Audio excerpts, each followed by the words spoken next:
This episode of Authentic Lives is in English. Enjoy!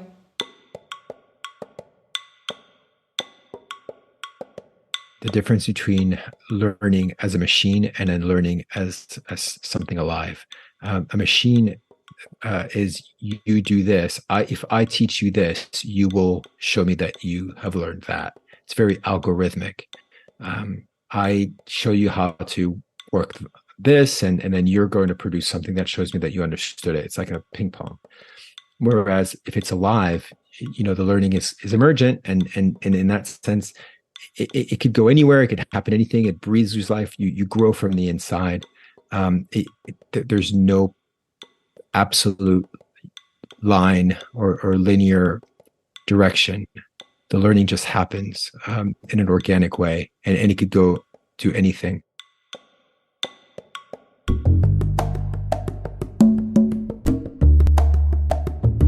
Hello and welcome to Authentic Lives. I'm Style Campos, and Authentic Lives is a podcast in which we talk about the intentionality of living authentic experiences. And is looking for this kind of experience that today I drink a green tea with Benjamin Freud.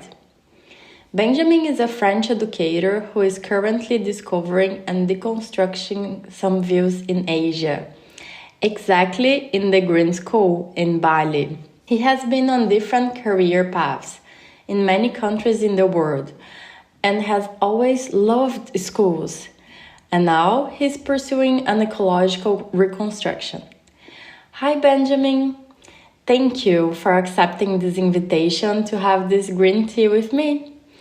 Can you tell us a little bit about yourself and the stories you will share with us today? Well, thank you so much for having me, and it's really nice to be here with you. I'm really interested by the fact that you're using the word stories, because I've been myself fascinated by stories recently, and specifically stories as ways of talking about people and experiences and things and lives in different ways, and this idea of what we choose to include in the story. So I guess this is the perfect question to do that. What do I choose to include in terms of who I am? And who I am is a question that I think a lot about on my own podcast. I always ask the guests, who are you and what story do you want to tell? So I'm familiar with this, and now I'm on the other side, so it's actually quite tricky, and I realize that. I think I'm going to tell a story that goes backwards, that goes with the present and maybe the future, and goes back into the past. And I currently spend most of my week at the Green School Bali as the head of upper school there, which means I'm responsible for the middle school and high school. So that's grades 6 to 12, about really being in charge of the program there. And it's a very exciting experience for me, because there's a lot to do. And there's a lot to do because there's a lot of potential, and there's just a lot of space to grow within a really progressive program. When I'm not doing that, I spend a lot of time reading, try to spend time with my kids, but they're getting a bit older that they don't really enjoy as much as they used to, hanging out and listening to my terrible jokes. So I also spend quite a bit of time on Coconut Thinking, which is a fledgling consultancy that my wife Charlotte and I started, that really has begun with trying to talk about progressive education. And then over the last few years, last couple of years probably, we've pushed into this idea that while we are really thinking or have an entry point in education, it's about shifting the narrative of education, even maybe writing a new narrative of education that is more about responding to ecological breakdown.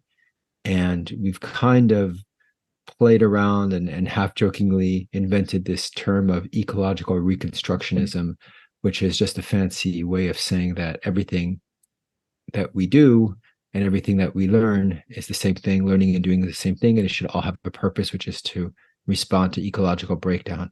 So, it's a fancy way of saying it. It took us a while to get here. So we've been in Bali since July. We were in Thailand before. I was the head of teaching and learning there, and that's where we really picked up on Coconut Thinking. We've been moving around quite a bit, simply because, it's always new adventures.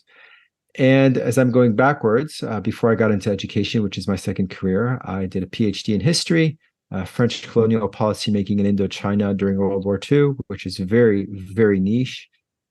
And before that, I was in consulting in Japan, London, San Francisco, in financial services, in fast-moving consumer goods, media, and technology.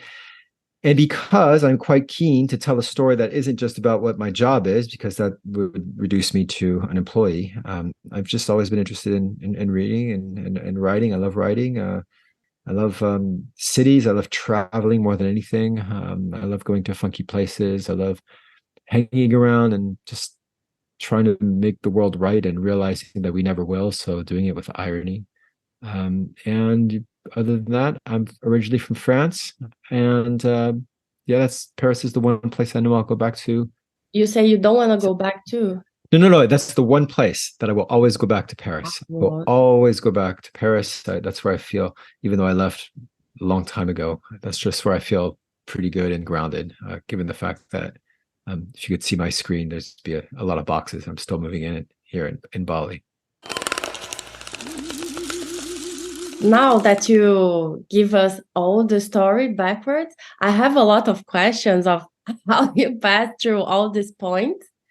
So maybe we could start. I feel that for you, education is really an important point where you are now.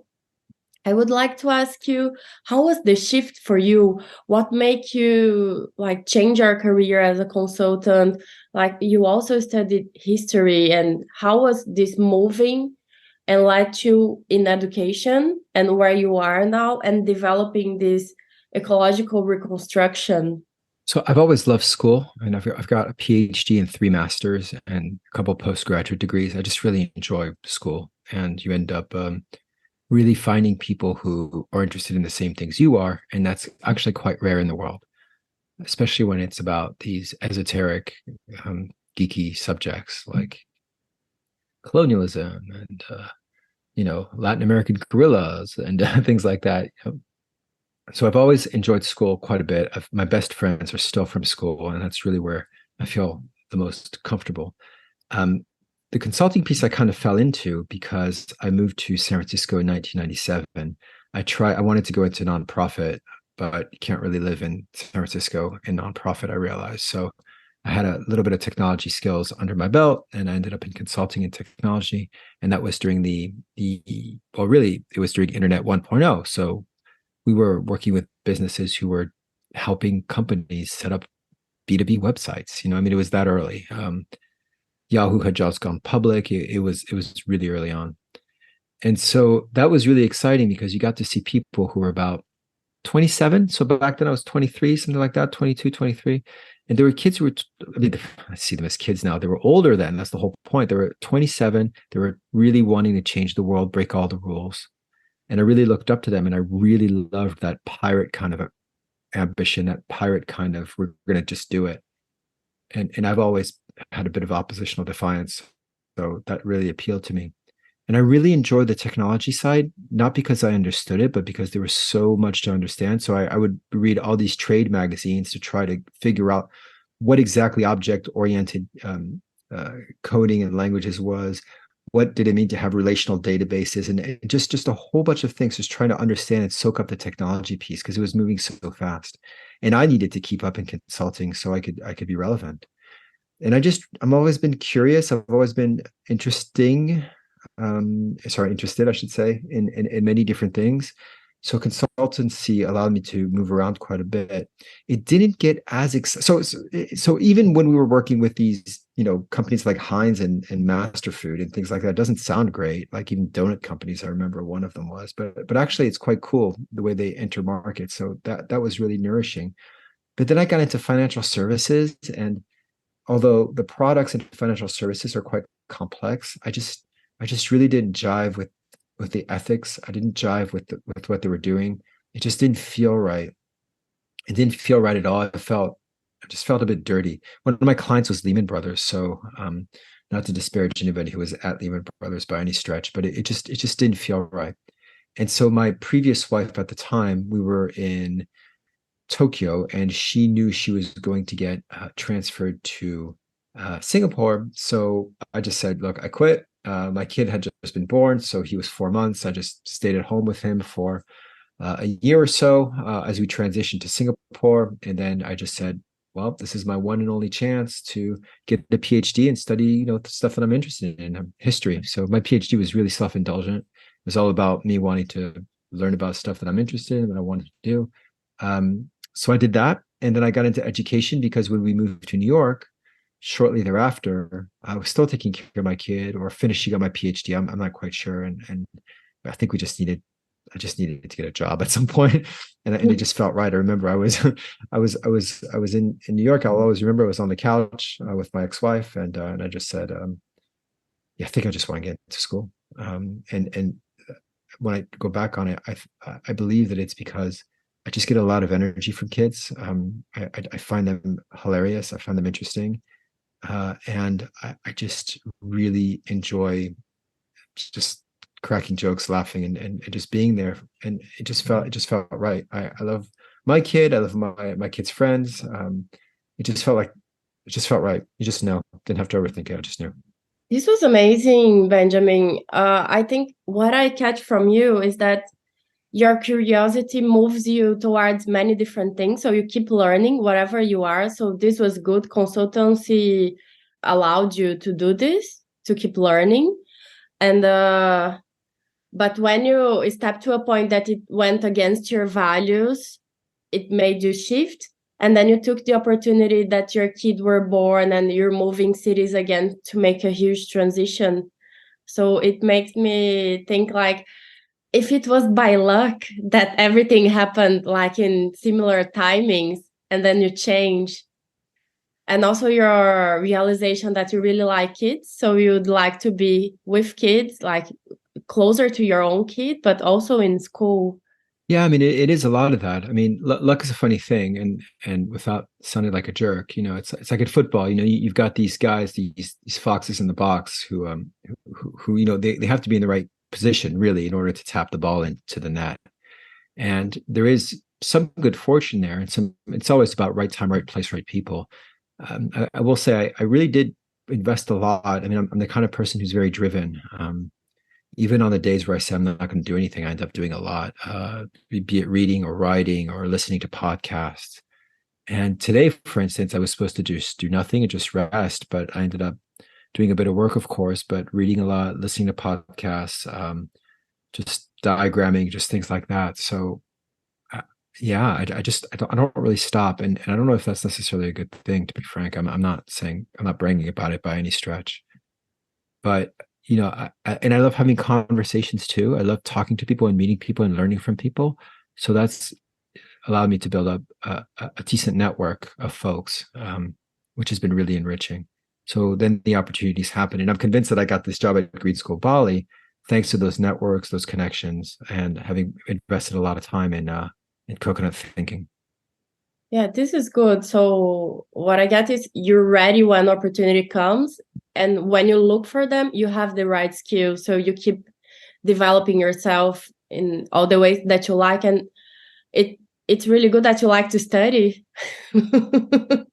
Yeah, no, it's good, and but it's also just, I think, just not caring sometimes, in the sense that whatever happens, not being too worried. I remember when we moved to Japan, I had never set foot in Asia, and my ex-wife back then called me up one day and said, "Hey, do you want to move to Asia?" And I thought it was going to be Singapore.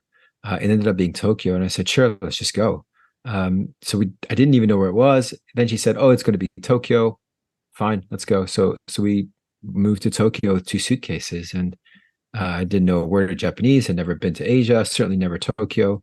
But we just did it. We just absolutely moved there. So I've always been not afraid to just pick up and go live somewhere, which has allowed me to get some tremendous experiences around the world. I've been very lucky with that, in terms of just some of the people that I've met locally and expats.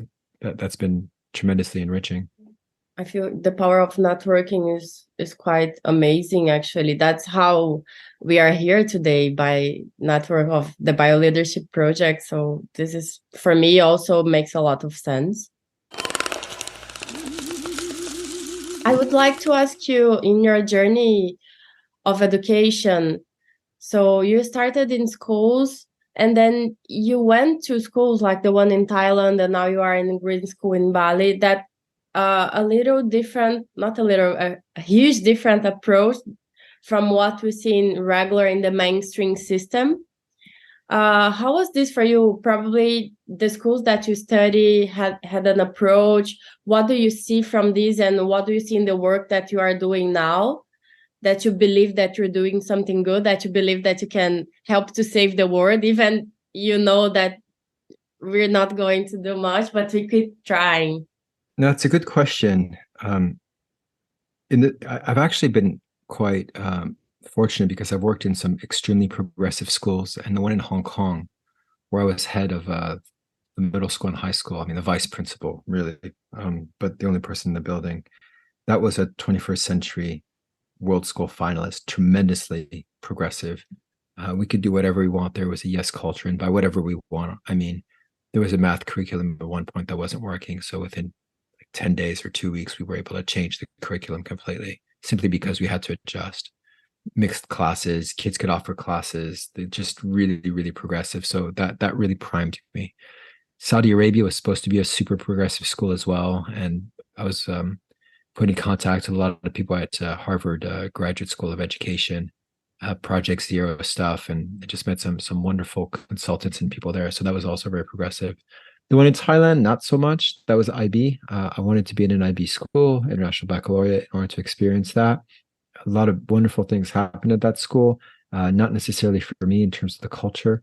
And so even if that was more or less, I mean, it's probably middle of the road school. I just need something that's much more rebellious. I keep thinking, like I read a book recently called Pedagogy of Resistance, and it's a lot like that. I think that it's not just education; it's a whole system, and education is part of that system that needs to be completely.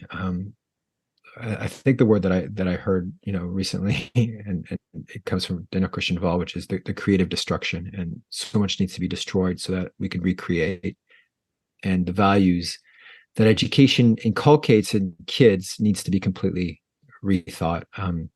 Preparing kids to be, competitive, good consumers, just fodder for capitalism, putting them on this treadmill to be employees that need to work hard.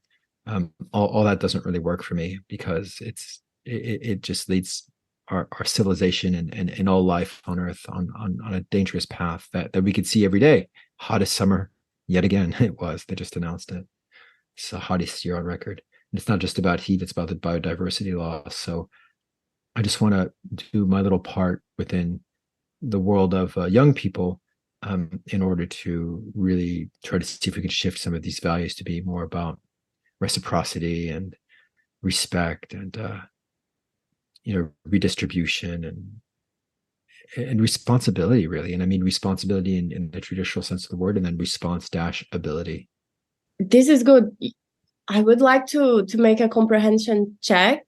So when you mentioned you've been to progressive schools, you think I want you to define progressive. So what I got is that you see that progressive are the ones that are making these shifting values that are going to more teaching reciprocity, respect, redistribution, and responsibility.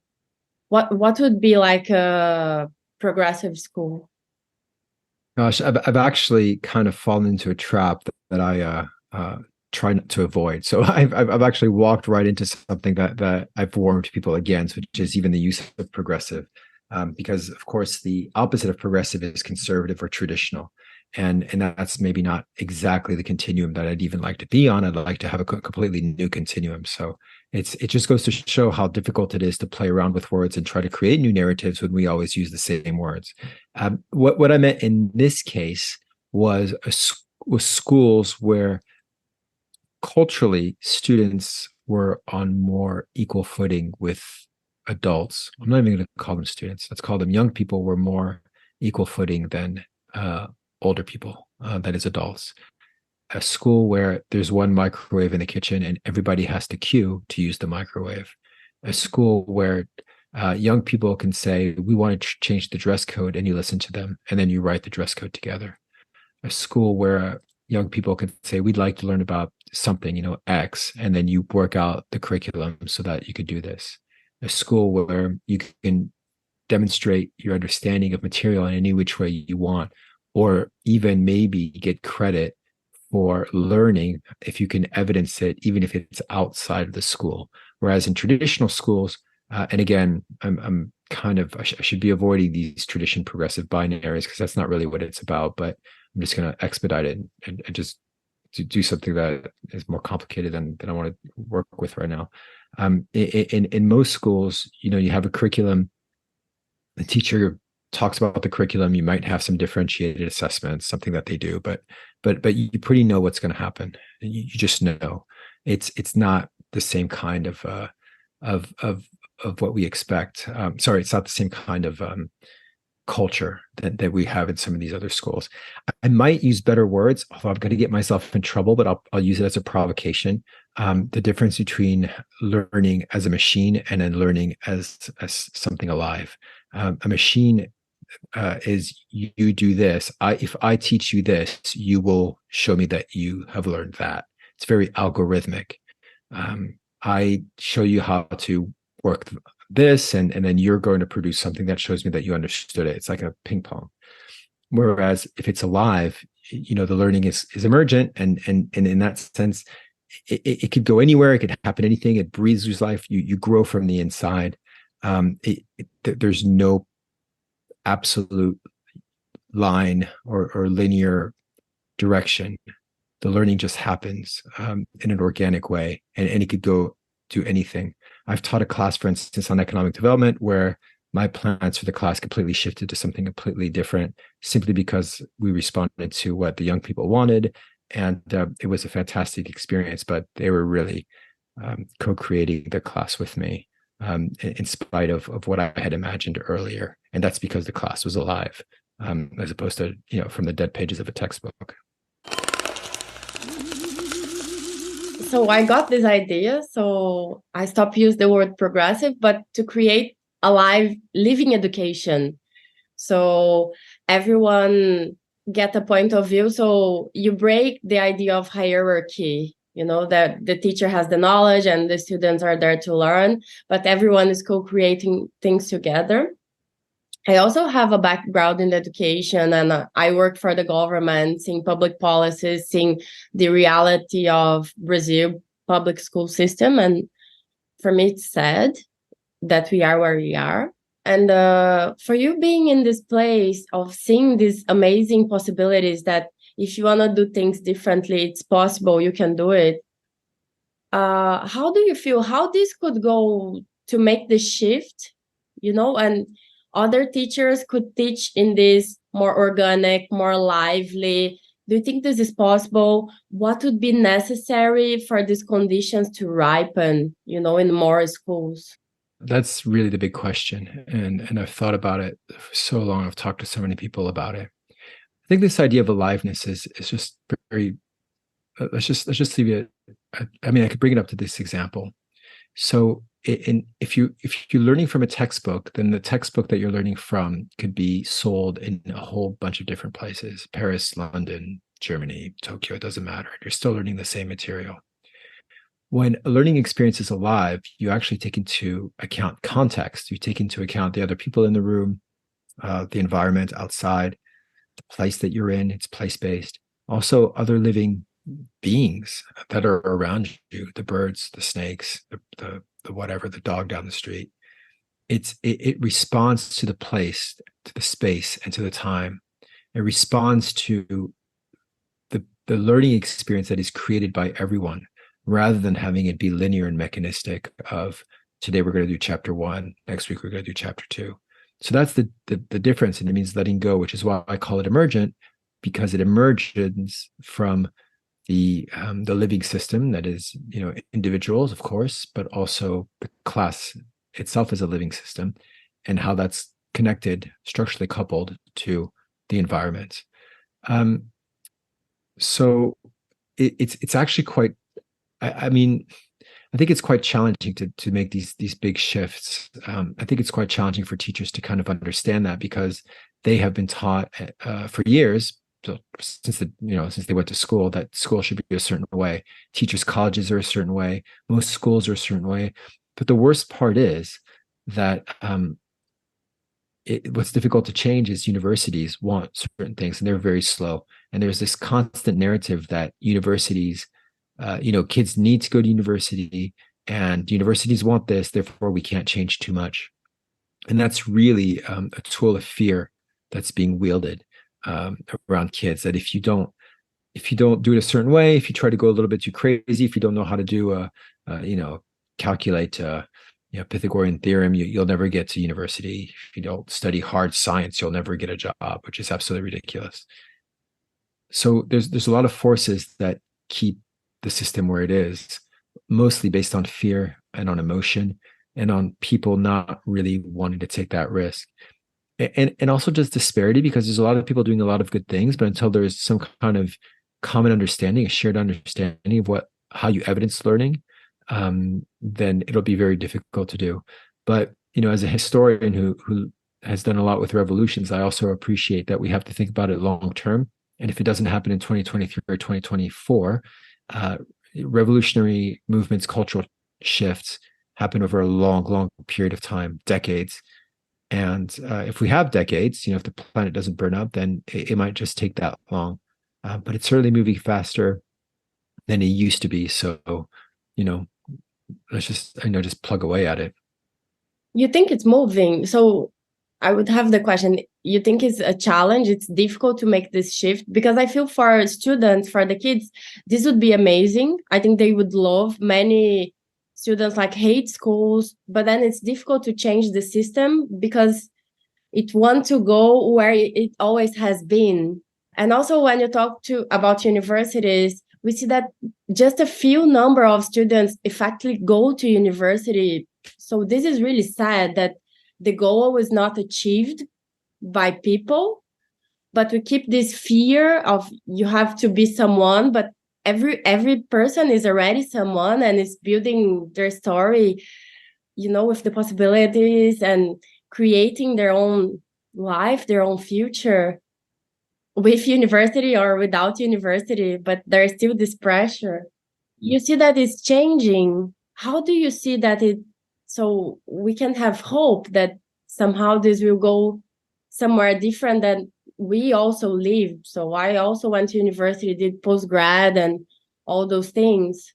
Yeah, I mean, fortunately and unfortunately, the increase in stress and mental breakdowns and suicide is what's going to lead to change. I mean, if it wasn't a bad situation, then there wouldn't be any change for everybody, or not as quick. So, although I would never say it's a good thing that we have all this mental illness, there will be a response. So I'm going to move away from the good and bad and just say this is the way it is. The issue is, I think it's in the documentation and the evidencing of what people do. So there's a tremendous amount of good stuff that happens and wonderful kids out there, but it's very hard to, I'm not going to use the word capture. I'm going to use the word generate evidence of learning. So for instance, if you have a kid who goes home and reads books of all types and writes stories, well, maybe not write stories, but just reads books and is interesting and does this and that and is kind and all that, you can't actually generate that kind of evidence. No one ever hears that.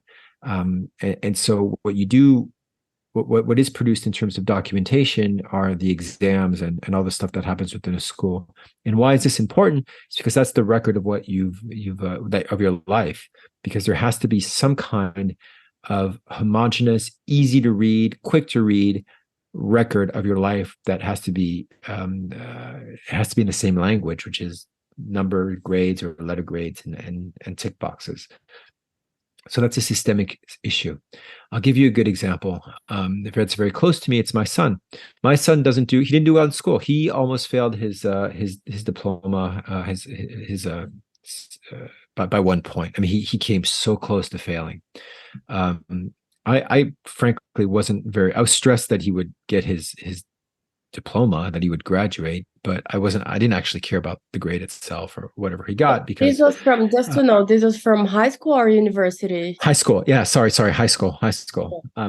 So that was last year. So he barely passed, barely. And so on record, his record of achievement from a traditional transcript is quite poor. His grades aren't good. He doesn't, he barely got his diploma. Not that it matters because it's binary, but it could have been a disaster. So on record, doesn't look good. But if we look behind what's there, we have a kid who's traveled the world, a kid who at 16 gets takes. No, I don't know if I'm going to get in trouble with child services here, but he books his own taxi, buys his own planes. He gets on an airplane by himself, travels to halfway across the world, sometimes across the world, to go see his mom, manages himself, books hotels, and does all this all by himself. He was whole year accelerated because he did so well in math, incredibly bright, part of higher ability programs. He organized the Model UN conference with 325 delegates, 10 schools. He volunteered at an organic farm for free. Right now, he's working at a luxury hotel for free for his gap year. He's worked at a 2-star Michelin restaurant for free just to learn the business, just because he's interested. He's incredibly bright. He builds computers. He built his own computer. Like, he does a whole bunch of stuff, but nowhere is any of that documented. Nowhere does it say, I taught myself how to build a computer. Nowhere does it say, I organized a trip to Berlin for Model United Nations and did everything, and all I needed to do was get sign off from the MUN advisor. Nowhere does it say he won best delegate at a global conference, or that he wrote a constitution. Like there's so much that isn't said, because the ones who get their stories told are the ones who get the high marks, the high points, who actually work within the bounds of the system. So that's the issue. That the stories, going back to stories of learning, are only told with one voice, and that's the voice of the greats in the transcript. They're not told through the voices of others. And that's critical. And I'll even, and I'm talking a lot here, but I'll even say even more that this is critical that we get this right, that we hear different voices. Because if we want learning and doing, I wish there was one word, learning dash doing, like one word, learning, doing. So you learn it as you do, and when you do, you're learning. If we could capture the voices of the people whose lives, and not just the people, actually, all living things, all living beings, not things, whose lives have been better thanks to our learning doing, then those are the stories we want to tell. If we learn do that contribute to the well-being and thriving of a tree, we should somehow generate the story from the tree. We should be able to tell the story from the point of view of a tree, from a bird, from a river. If we do harm, we should do that. A good example is, you can get an A in science, but if you're cutting up a pig heart, that doesn't contribute to the well-being of pigs. So telling stories about how our learning doing has values associated with a thriving world of all living beings, those are the stories we want to tell, not the stories of, I can calculate something in math or in biology, I know the parts of a cell. And that's why I'm interested in stories, so we can tell different stories to contribute to a thriving world. You make me really thrilled to think about this. I'll try to put in words what I'm thinking, because I see as an issue how we evaluate, how we measure knowledge, and how this become our own value, by our transcript, our diploma, our curriculum. So we become something measured by numbers. Instead of looking our experiences of what we are creating, what we've been doing. And then for me, I totally agree with you. We should measure our ability to do something, of explore our curiosity, our ability to dream. and pursue our dreams. So your kid is amazing. He wants to do things. Oh, I'm interested in this. How can I do it? I'll go volunteer to learn something different, and it's in a different country. For me, this is amazing. And then he has like his degree, like barely passed. And for regular people, wow, this kid is average kid. He doesn't know anything, but an amazing kid who've done so much in the age of 16, 17, but no one will know, and how it changed, and how can we know what's behind the person, what is, in their hearts, what kind of person it is, what are their values, what are the things they are doing, instead of believing that someone that has a lot of money is someone that is good. You have no idea. This doesn't say anything. So that for me is a good question to think about, how to know what is good and bad, what is success. So this is different, like definitions, what we call success. And then for me, this is the change of paradigm, to go more to people to have this meaningful, like live conversations, people who are able to go do whatever they want, and to help people, to put the planet, to put others in front of our own self. And this creates this huge shift, maybe. It's a civilizational change, nothing less. I mean, it's a complete rewiring, but maybe it's not. Maybe it's just going back 500 years. Maybe it's going back 10,000 years. I'm not entirely sure. Probably 10,000 years till before the agricultural revolution. This whole idea of success. Yeah, I mean, people have talked about it. What is it that we value? Well, I mean, there's that adage of we value what we measure, and we, what you can measure is what you end up valuing. And if we zoom out and think about it beyond education, think about it just in our society, this idea of growth, this idea of linearity is really seen within GDP. And politicians are elected and lose their office based on GDP and growth. And if you have 2 periods of GDP going down, it's called a recession. And oh my gosh, that's terrible. And what can we do?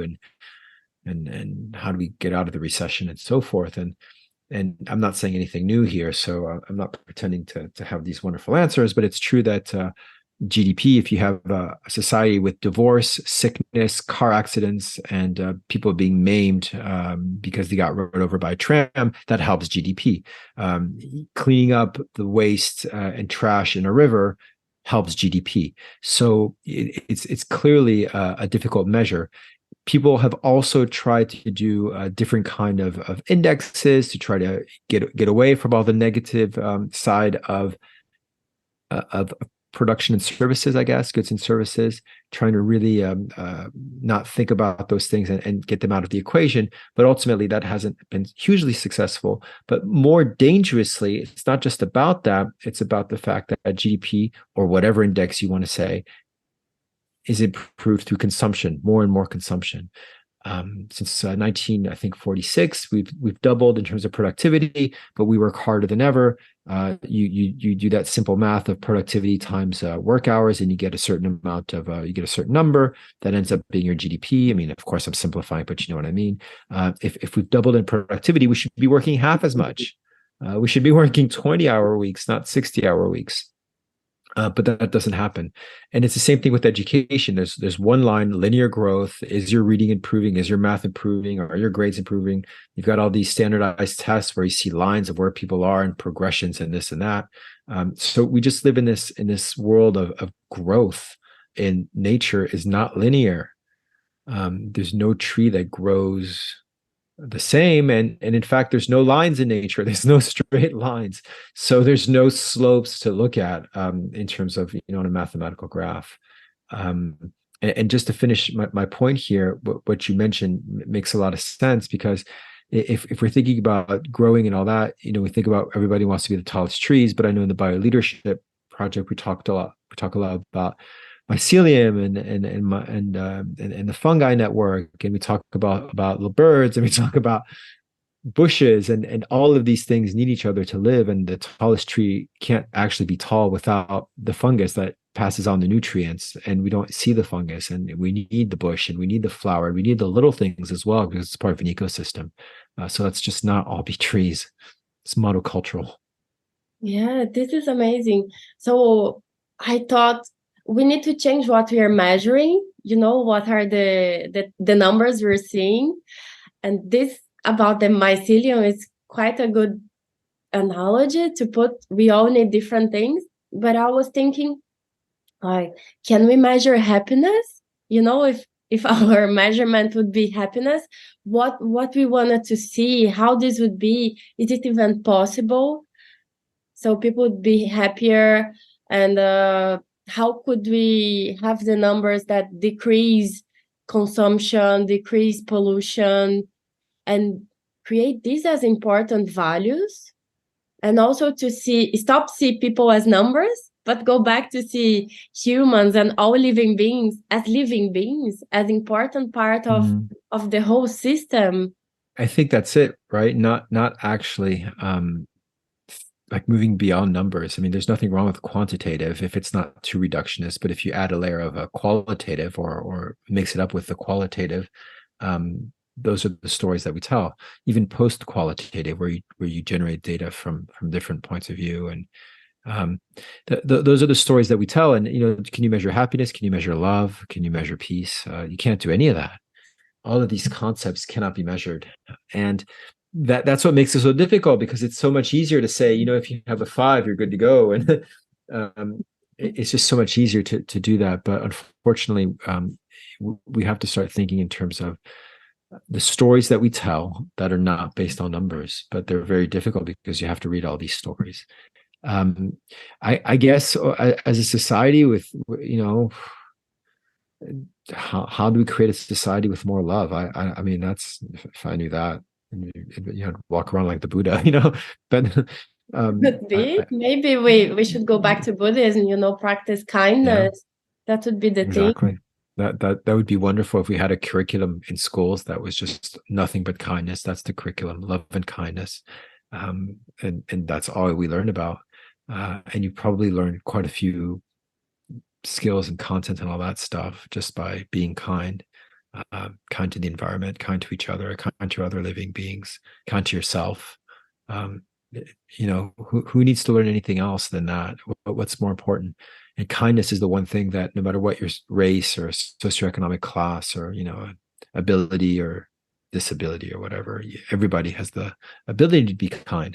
It's really the great leveler, whereas some of the other things that people are asked to do really does depend on socioeconomics, and it's just inherently not fair. Yeah, I think, well, this would be possible. It's a matter of how we do things. Also, this for me is something that reminds me the bio leadership, that we change leadership. We don't change what we do. We don't change the system, but we change how we do. And if we add a layer of kindness to our interactions, I think we make a huge shift. Could you imagine if in a school, everything that you had to do had to have a certain element of kindness to it, and that was required? All your interaction, an element of contribution. Yeah, anything. Yeah, whatever. Interaction, whatever. But somewhere is kindness. Absolutely, I'm totally with you. Imagine. Whatever you said, totally. Yeah. We achieved the world peace. Absolutely. But why not? Why not? Yeah. If that becomes the norm, if that's what you tell children from grade 5 onwards, that that you must have an element of kindness in everything that you do, I'm sure that will keep going on afterwards, and then we can bring in fresh blood and get rid of the non-kind blood in our world system.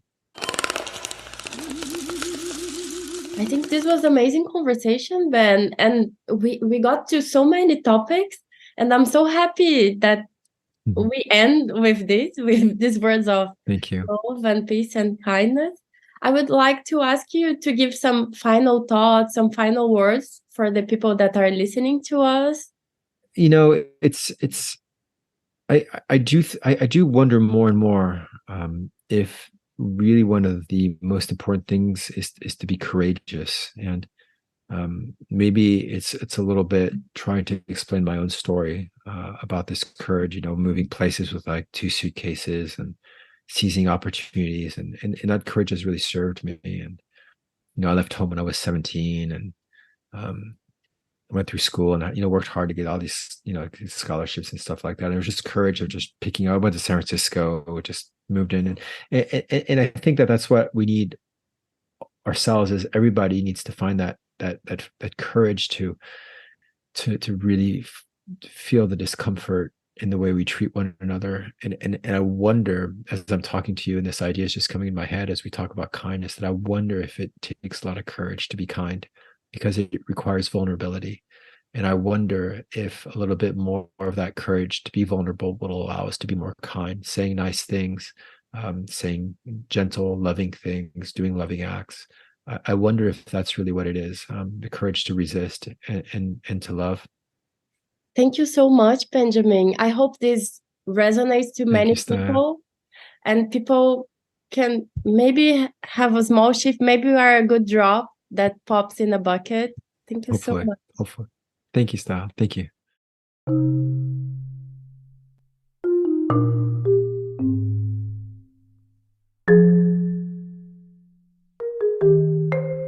My feelings after this conversation is that there are ways out of the current paradigm of fear and pressure that are currently living in. It's not simple to change, but it's possible. My invitation now is to reflect about what are the values that you are measuring. What are you pursuing in life? Is it more about money or more about love, peace, and kindness? I know we all need money to live a comfortable life, but try to think about how much you really need, and try to add a simple touch of kindness in your daily interaction with others. Feel if this might change something for you. Share your feelings and reflections about this episode with us. You can find us at Podcast Authentic Lives on Instagram. If you liked today's episode, consider sharing it with friends who you think will also like it. This helps to spread the program. Don't you want to miss an episode as soon as it's released? Follow us on your favorite podcast player. And since you're there, leave us a rating. We'll be very happy to know what you are thinking about the show. And remember, your own journey of authenticity may begin today. See you in the next episode.